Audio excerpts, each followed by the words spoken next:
বন্ধুরা, কেমন আছেন সকলে? Welcome to our channel Bengali food কিচেনে। আজকে আবারও হাজির হয়েছি আরও একটা নতুন রেসিপির সঙ্গে। আজকে করব আপনাদের জন্য একদম অন্যরকম একটা রেসিপি। এটা কি নিয়েছি বলুন তো? এটা হচ্ছে কুমড়ো শাক পাতা বাটা, মানে কুমড়ো শাকের পাতাটা বাটা, সেটা দিয়ে আর চিংড়ি মাছ দিয়ে আজকে কিন্তু একটা রেসিপি আপনাদের সঙ্গে শেয়ার করব। তাহলে কি কি নিয়েছি চলুন একবার দেখে নিই। আচ্ছা, এখানেই প্রথমেই যেটা নিয়েছি সেটা হচ্ছে কুমড়ো শাকের পাতাটা বাটা। প্রথমে আমি এটাকে নুন দিয়ে সেদ্ধ করে নিয়েছিলাম, তারপর কিন্তু আমি পেস্টটা করেছি। তারপর এখানে রয়েছে ঝিঙে আর এখানে রয়েছে আলু। এই যে এইভাবে আমি ডুমো ডুমো করে ঝিঙে আর আলু দুটোই কেটে নিয়েছি। এখানে বাকি মশলাগুলো দেখুন, এখানে রয়েছে পেঁয়াজ কুচি, চিনি, একটু আদা বাটা, নুন, হলুদ গুঁড়ো, লঙ্কার গুঁড়ো, আর এখানে নিয়েছি 5 ফোড়ন, আর তেল তো রয়েইছে। আর এখানে রয়েছে চিংড়ি মাছ দিয়ে তাহলে করব। তাহলে চলুন রেসিপিটা আমি শুরু করি। আর এখানে আমি গ্যাসটা অন করে দিয়েছি।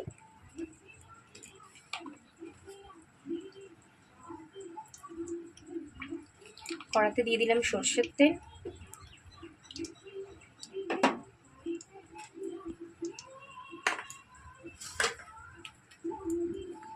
আর এখানে আমি চিংড়ি মাছটা একটু নুন দিয়ে আর হলুদ দিয়ে সামান্য মেখে প্রথমে আমি একটু ভেজে নেব।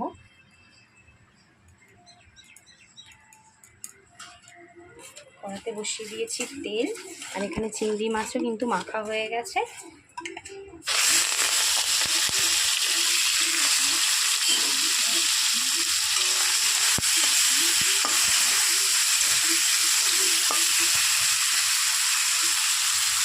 চিংড়ি মাছ আমার এখানে ভাজা হয়ে গেছে, এবার আমি আস্তে আস্তে তুলে নিচ্ছি।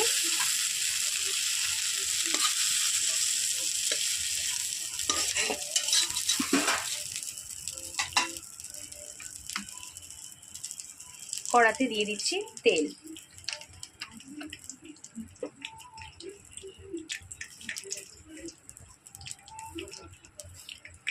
দিয়ে দিচ্ছি 5 ফোড়ন।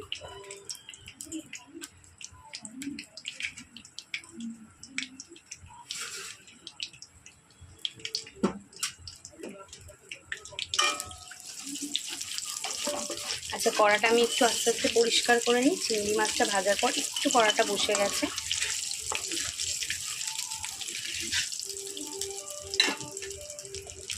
দিয়ে দিচ্ছি আলু,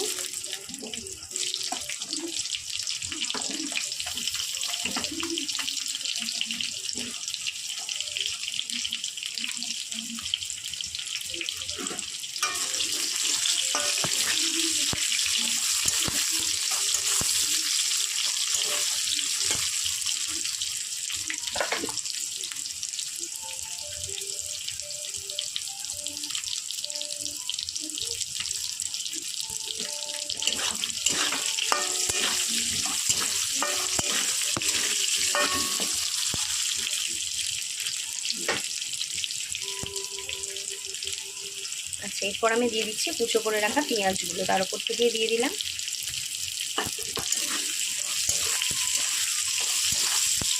কুমড়ো পাতা বাটার এই রেসিপিটা কিন্তু খুব ভালো হয় চিংড়ি মাছ দিয়ে।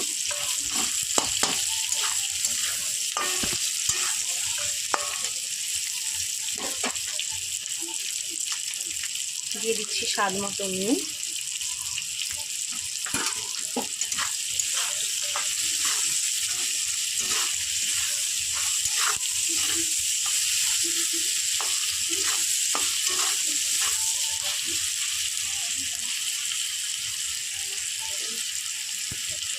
আচ্ছা, এবার একটুখানি ভাজা ভাজা মতো হবে।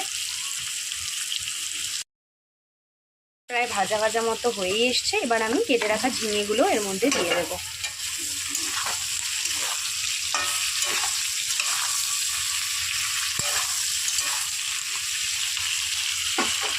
দিয়ে দিয়েছি আমি ঝিঙেগুলো, একটু ভালো করে নাড়িয়ে নিচ্ছি।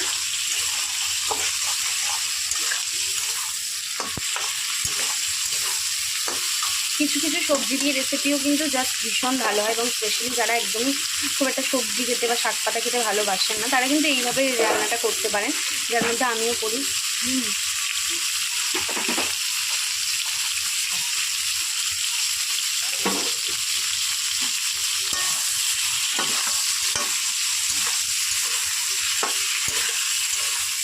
সুন্দর করে নাড়ানাড়িটা করে নিচ্ছি।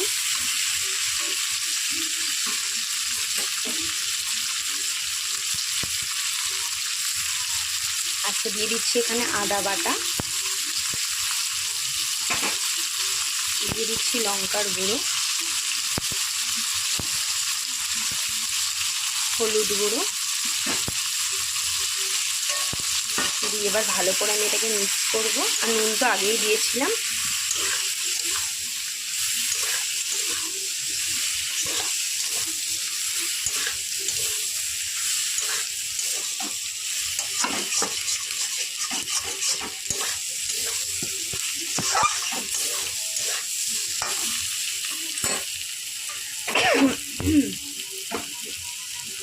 আচ্ছা, এবার আমি একটু বাটাটা দেখিয়ে নিই। কুমড়ো পাতা বাটাটা দারুণ লাগছে দেখতে। আর এটা এখন এর মধ্যে চলে যাবে।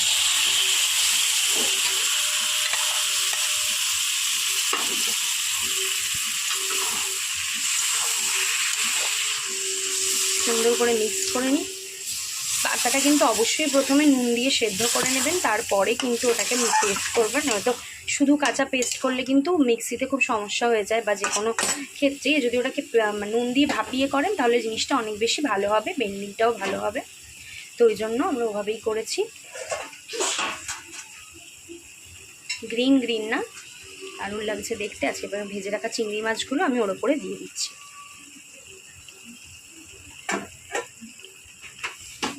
আচ্ছা, দিয়ে দিলাম একটু স্বাদ মতো চিনি। আর একবার একটু নাড়ানাড়ি করে নিই।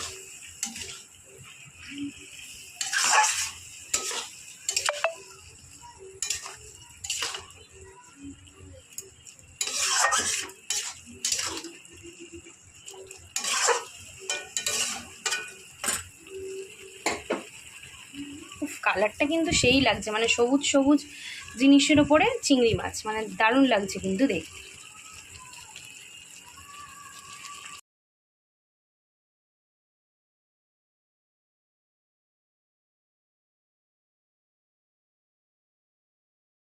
ফাইনালি কিন্তু এটা প্রায় কিছুক্ষণ হওয়ার পর একদম রেডি হয়ে গেছে। কুমড়ো শাকের পাতা দিয়ে কিন্তু চিংড়ি মাছটা একদম তৈরি, মানে পাতা বাটা দিয়ে। এই যে আমাদের রেসিপি একদম তৈরি। গরম গরম ভাতের সঙ্গে কিন্তু জাস্ট জমে যাবে।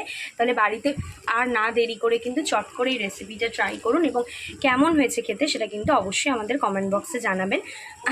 আজকের রেসিপিটা কিন্তু বলতে বলতে এখানেই আমরা শেষ করে দিচ্ছি। আর আমি শেষ করার আগে একবার কালারটা দেখিয়ে দিচ্ছি। ভীষণ সুন্দর একটা গ্রিন গ্রিন, আর দারুণ কিন্তু একটা কালার এসছে।